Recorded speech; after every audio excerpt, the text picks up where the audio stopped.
Hello मेरे प्यारे बच्चों। आज मैं आप सबकी psychology teacher learn with Ratika पे आप सबका स्वागत करती हूँ। तो गाइस, आज मेरी पहली वीडियो है और मैं अपना इंट्रोडक्शन देना चाहूँगी। मेरा नाम रतिका है और मैं साइकोलॉजी में गोल्ड मेडलिस्ट हूँ कुरुक्षेत्र यूनिवर्सिटी कुरुक्षेत्र से। तो आइए आज हम chapter number 1 variations in psychological attributes की पहली स्लाइड देखते हैं, जो कि सिर्फ और सिर्फ मेरे ट्रायल के लिए है। आइए। तो बच्चों, वेरिएशंस इन साइकोलॉजिकल एट्रीब्यूट्स आपका चैप्टर नंबर 1 है और मैं आपको इसकी कुछ बेसिक सी टर्म्स एक्सप्लेन करूंगी। आई नो साइकोलॉजी एक बहुत ही मुश्किल सब्जेक्ट है, तो हम क्या करेंगे, हम इसकी कुछ कुछ टर्म्स जो बहुत डिफिकल्ट लगती हैं बच्चों को, उनको आसानी से समझ करके तोड़ करके चलेंगे। और मैं आपको ये भी बताना चाहूँगी कि एनसीईआरटी बहुत ही ज़्यादा इम्पॉर्टेंट है, उसकी रीडिंग करना बहुत इम्पॉर्टेंट है। मैं खुद एक बोर्ड की एग्जामिनर हूँ, मुझे पता है कि बच्चा जो है पेपर में लिखते हुए क्या क्या गलतियाँ कर सकता है और किन किन टर्म्स के मार्क्स मिलते हैं। तो आप मेरी एक एडवाइस ज़रूर फॉलो करें, ये मस्ट है कि आप एनसीईआरटी रीडिंग करें और उसके कुछ इम्पॉर्टेंट टर्म्स जो कि एक डेफिनेशन में रिक्वायर्ड होते हैं उसको ज़रूर समझ करके, लर्न करके, लिख करके प्रैक्टिस ज़रूर करें। तो आइए शुरू करते हैं पहली स्लाइड के साथ। चैप्टर का नाम है वेरिएशंस इन साइकोलॉजिकल एट्रीब्यूट्स। सबसे पहले समझते हैं कि साइकोलॉजिकल एट्रीब्यूट्स होता क्या है। तो बच्चों, एट्रीब्यूट का मतलब होता है किसी भी तरीके का गुण, कोई क्वालिटी। तो हमारे अंदर कौन कौन सी साइकोलॉजिकल क्वालिटीज होती हैं। वैसे तो मैंने आपके लिए यहाँ पर एक पिक्चर निकाल करके रखी है कि हमारा एक्शन करना, हमारी फीलिंग, हमारे इमोशंस, हमारा परसेप्शन, हमारी अर्जेस, हमारी जजमेंट, ये सारी की सारी यूं तो हमारी साइकोलॉजिकल क्वालिटीज हैं, यानी कि एट्रीब्यूट्स हैं। लेकिन हमारे सिलेबस में एनसीईआरटी के अकॉर्डिंग सिर्फ 5 ही साइकोलॉजिकल एट्रीब्यूट्स दिए गए हैं, जिनमें से पहला है intelligence, personality, aptitude, interest and values. इन 5 में से ये वाला एट्रीब्यूट हमारे सिलेबस में सबसे पहले मेनली कवर होता है फर्स्ट चैप्टर में। देन ये वाला एट्रीब्यूट चैप्टर नंबर 2 में, और कुछ पार्ट हमारा एप्टीट्यूड का चैप्टर नंबर 1 में अगेन आता है। बचे ये दोनों एट्रीब्यूट्स, ये सिर्फ डेफिनेशन लेवल पर हमारे सिलेबस में है।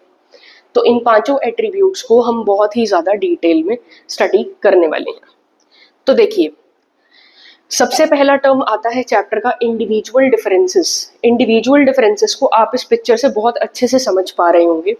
तो यहाँ पर एक नंबर बनाया हुआ है और 2 लोग यहाँ पर खड़े हैं। इधर से ये बंदा कहता है कि मुझे ये नंबर 6 नजर आता है, लेकिन उधर वाला कहता है कि मुझे ये 9 नजर आता है।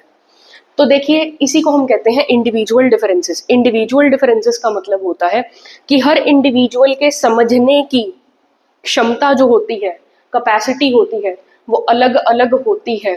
उसके बिहेवियर पैटर्न्स अलग अलग होते हैं, उसके करेक्टरिस्टिक्स अलग अलग होते हैं। तो इंडिविजुअल डिफरेंसेस में जो इंपॉर्टेंट टर्म है आप वो जरूर लिखेंगे, वेरिएशंस एंड डिस्टिंक्टिवनेस। वेरिएशन का मतलब अलग अलग होना, डिस्टिंक्टिवनेस का मतलब अलग अलग फीचर्स आना। किसमें?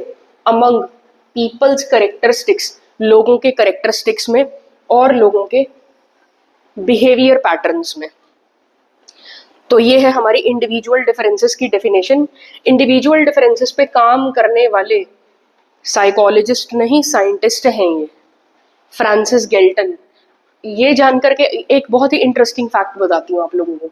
ये जो फ्रांसिस गेल्टन है ना, आप लोगों ने चार्ल्स डार्विन का नाम सुना होगा, द फेमस बायोलॉजिस्ट जो गैलापागोस आइलैंड पे गए थे बर्ड्स के ऊपर रिसर्च करने। तो ये जो फ्रांसिस गेल्टन हैं, ये इनके कजन हैं जिन्होंने इंडिविजुअल डिफरेंसेस के ऊपर रिसर्च करी थी। फिर नेक्स्ट टर्म हमारे चैप्टर का आता है सिचुएशनिज्म। सिचुएशनिज्म का मतलब होता है कि हमारे ह्यूमंस में जितने भी बिहेवियर्स होते हैं वो सारे के सारे बिहेवियर्स सिचुएशनल फैक्टर्स से कंट्रोल्ड होते हैं, यानी कि एक्सटर्नल और इंटरनल सिचुएशंस हमारे बिहेवियर्स को चेंज करती हैं। लेकिन साइकोलॉजी में मेनली कहा गया है कि एक्सटर्नल सिचुएशंस हमारे बिहेवियर्स को ज़्यादा अफेक्ट करती हैं। तो कैसी एक्सटर्नल सिचुएशंस और कैसी इंटरनल सिचुएशंस, दोनों तरीके की बात देखते हैं। देखें, अगर आपको कोई कहे कि पढ़ना है लेकिन आपको बहुत तेज भूख लग रही है, तो क्या आपका पढ़ाई में ध्यान लगेगा? बिल्कुल भी नहीं लगेगा। ये हमारा इंटरनल फैक्टर है जो चेंज करता है हमारे बिहेवियर्स को। हमारा चिड़चिड़ा सा बिहेवियर हो जाएगा अगर हमें बहुत देर तक हमारी सर्वाइवल नीड पूरी ना हो। सर्वाइवल नीड समझते हैं क्या आप लोग? याद कीजिए क्लास 11th में एक लास्ट चैप्टर में मोटिवेशन एंड इमोशन में इब्राहिम मैस्लो का एक मॉडल था।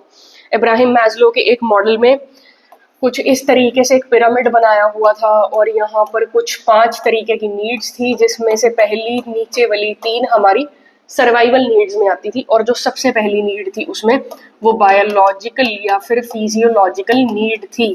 बायोलॉजिकल या फिजियोलॉजिकल नीड से आप क्या समझते हैं?